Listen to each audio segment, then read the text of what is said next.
और इंसाफ फराहम करें। और पाकिस्तान बार कौंसिल, तमाम बार कौंसिल से ये मैं मुतालबा करता हूँ, गुजारिश करता हूँ कि बराए मेहरबानी अब अगर सिर्फ करारदादों के ऊपर आप रहे तो ये हर एक के गले में यूं ही तौक आएगा और हर एक को यूं ही कॉलर से पकड़ा जाएगा। तो इसके ऊपर नोटिस लें और एक जारहाना, एक लायामल जो है वो अपनाएं और अपने कुलीग भाई को जो है छुड़वाने में पूरा रोल अदा करें और फिर फौर उनकी रिहाई जो है उसको यकीनी बनाएं। हम एक मिनट भी किसी सूरत इस बात को जो है वो नहीं बर्दाश्त कर सकते कि हमारे भाई जो है वो शरबत मरवत साहब वो अंदर हों और जो वकला हैं उसके ऊपर जो है सिर्फ करारदादें पेश करें। करारदादों से मामला गुजर चुका है तो लिहाजा करारदादें बहुत हो गई, अब जो है लाएअमल का टाइम आ गया, तो लाएअमल अपनाएं, हम आपके साथ हैं। बिस्मिल्लाहिर्रहमानिर्रहीम। साइफर केस की अडयाला जेल में समात है। जैसे तोशा खाना केस हंगामी बुनियादों के ऊपर चलाया गया उसी तरह से ये केस चलाया जा रहा है। हर रोज समात फिक्स कर दी जाती है। जैसा कि आपको पता है कि अदालत के पास सिर्फ लगता यही है कि सिर्फ ये एक केस ही है, सुबह से लेकर शाम तक वहां अदालत हो, अदालत को कोई मसला नहीं है और एक केस को चलाने के लिए ही पूरी हंगामी बुनियादों के ऊपर, जंगी बुनियादों के ऊपर ये कार्रवाई की जा रही है। अब इसके अंदर जो कार्रवाई हो रही है, थोड़ा सा उसका बैकग्राउंड बताना चाहूंगा कि साइफर केस के अंदर कोई हमें आइडिया नहीं था, छुपा के FIR की गई, छुपा के गिरफ्तारी की गई, छुपा के रिमांड लिया गया। साइफर रूल्स जो हैं वो सीक्रेट हैं और साइफर जो है वो भी रिकॉर्ड के ऊपर मौजूद नहीं है। और इसके साथ साथ और काफ़ी ऐसी चीज़ें जो सारी छुपा कर ही की जा रही है। अब ट्रायल जो है वो भी छुपा के करने का इरादा अदालत ने कर दिया है। वो कैसे जी? अदालत ने कल हुक्म पास किया है कि साइफर केस में जो कार्रवाई होगी वो इन कैमरा होगी। इन कैमरा का मतलब ये है कि वहां पर सहाफियों की एक्सेस नहीं होगी, वकला की पहले भी महदूद एक्सेस थी, इसी तरह आम पब्लिक उसकी एक्सेस नहीं होगी। आम पब्लिक भी नामालूम लोग वहां पर बैठे होते थे, आपको पता है। तो ये इन कैमरा क्यों की जा रही है? इन कैमरा करने का मकसद ये है कि लोगों तक इस केस के असल हकायक ना पहुंच सकें और इसी वजह से अदालत ने हुक्म में यह भी लिखा है कि print media, electronic media, social media, कोई भी अदालती कार्रवाई जो है वो वहां पर नशर नहीं करेगा, बात नहीं चलाएगा। तो मुकम्मल तौर पर पाकिस्तान में पाबंदी लग चुकी है। अदालत ने पाबंदी लगाई है इस केस में कि जनाब कोई भी कार्रवाई अगर चलाएगा तो उसके खिलाफ कार्रवाई होगी और डिपार्टमेंट्स को हदायत भी हुई है कि आप उनके खिलाफ कार्रवाई करें। तो मुझे बताएं कि आईने पाकिस्तान कहां है जो हर शख्स को फेयर ट्रायल का हक देता है?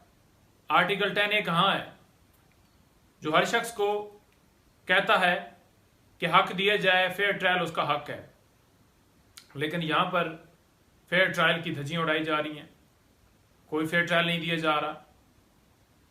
मैं बड़ा वाज़ेह कहना चाहता हूं कि साइफर केस के अंदर जब इस्लामाबाद हाई कोर्ट में मामला पहुंचा जमानत के हवाले से, तो वहां पर इतनी डिटेल से इस केस के बारे में डिस्कस हो चुका है कि एक एक पहलू हमारी तरफ से भी और दूसरी तरफ से भी डिस्कस हुए, जो तमाम मीडिया चैनल्स के ऊपर, इलेक्ट्रॉनिक मीडिया के ऊपर, प्रिंट मीडिया के ऊपर, सोशल मीडिया के ऊपर, हर जगह के ऊपर, डिजिटल मीडिया के ऊपर वो चला है।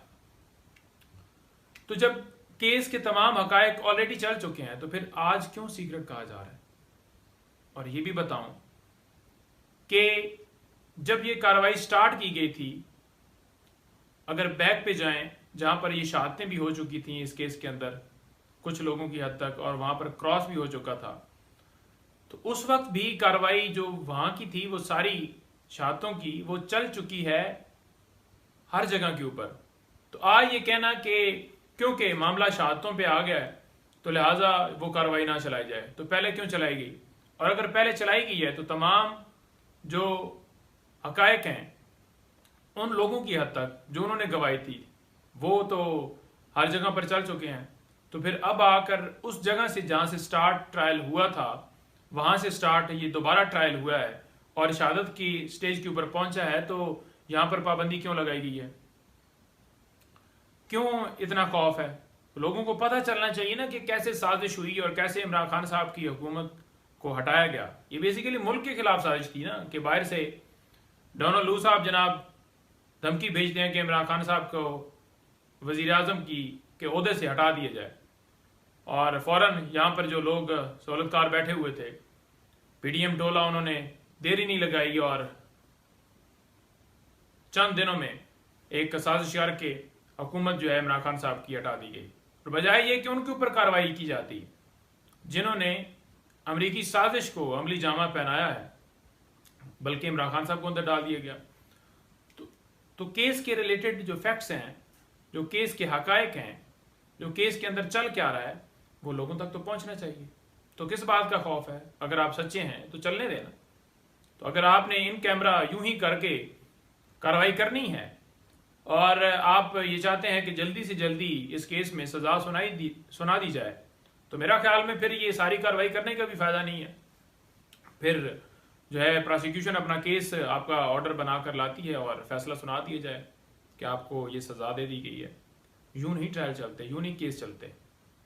हम इसकी पुरजोर मजम्मत करते हैं और मुतालबा करते हैं आला अदलिया से कि जो फेयर ट्रायल हैं उसके तमाम तकाजे पूरे किए जाएं और इमरान खान साहब को इंसाफ दिया जाए। अगर इस केस में थोड़ा सा भी इंसाफ किया जाए तो ये केस जो है उन पे बनता है जिन्होंने दर्ज किया है, इमरान खान साहब पे नहीं बनता।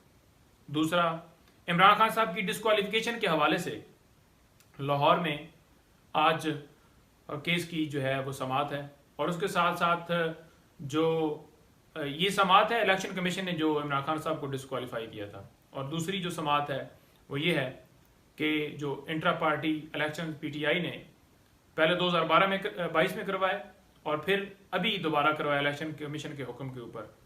तो जो इलेक्शन कमीशन ने हुक्म दिया था, फैसला दिया था कि आप 20 दिन के अंदर अंदर इंटर पार्टी इलेक्शन करवाएं, तो उस ऑर्डर को लाहौर हाई कोर्ट में चैलेंज किया गया है, तो उसकी भी आज समाअत है।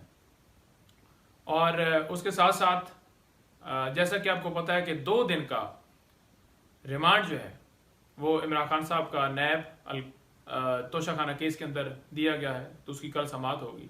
और लास्ट में ये कहूँगा, क्योंकि तफसीलात खान साहब के केस के हवाले से मैंने मुकम्मल की, कि शेर अफजल मरवत साहब की गिरफ्तारी जो है वो गिरफ्तारी नहीं, वो अगवा था। जैसे वो वहाँ पर उन्होंने वो लाहौर हाई कोर्ट में गए और वहाँ से निकले थे और फ़ौरन वहाँ पर पुलिस की वर्दियों में या जो भी नामालूम लोग थे, उन्होंने जिस तरह से बगैर वारंट दिखाए, बगैर कोई FIR दिखाए, क्योंकि उनकी जमानत तमाम केसेस में ऑलरेडी हो चुकी थी, तो सीनियर वकील को यूं इस तरह से जिस तरह से वो पकड़ कर ले गए कॉलर से, और जिस तरह से उनको 3 MPU के तहत नज़रबंद किया गया है, हम पुरजोर मजम्मत करते हैं और आला अदलिया से यही गुजारिश करते हैं कि आप अपनी आईनी जिम्मेदारियां निभाएं। आप सिर्फ लफ्ज़ों की हद तक ये ना कहें कि हम आईनी जिम्मेदारियां निभा रहे हैं। जो लोगों के हकूक सलब हो रहे हैं, हमारे वकला के ऊपर जो अभी सिलसिला शुरू किया और पूरे पाकिस्तान में जो इससे पहले किया गया है, इमरान खान साहब के केसेस देख लें, बाकी हमारी खवातीन जिनके साथ जो सलूक किया जा रहा है, MPU के तहत जो बंद हैं, तो उसका नोटिस लें और इंसाफ फराम करें। और पाकिस्तान बार कौंसिल, तमाम बार कौंसिल से ये मैं मुतालबा करता हूँ, गुजारिश करता हूँ कि बराए मेहरबानी अब अगर सिर्फ करारदादों के ऊपर आप रहे तो ये हर एक के गले में यूं ही तौक आएगा और हर एक को यूं ही कॉलर से पकड़ा जाएगा। तो इसके ऊपर नोटिस लें और एक जारहाना, एक लायामल जो है वो अपनाएं और अपने कुलीग भाई को जो है छुड़वाने में पूरा रोल अदा करें और फिर फौर उनकी रिहाई जो है उसको यकीनी बनाएं।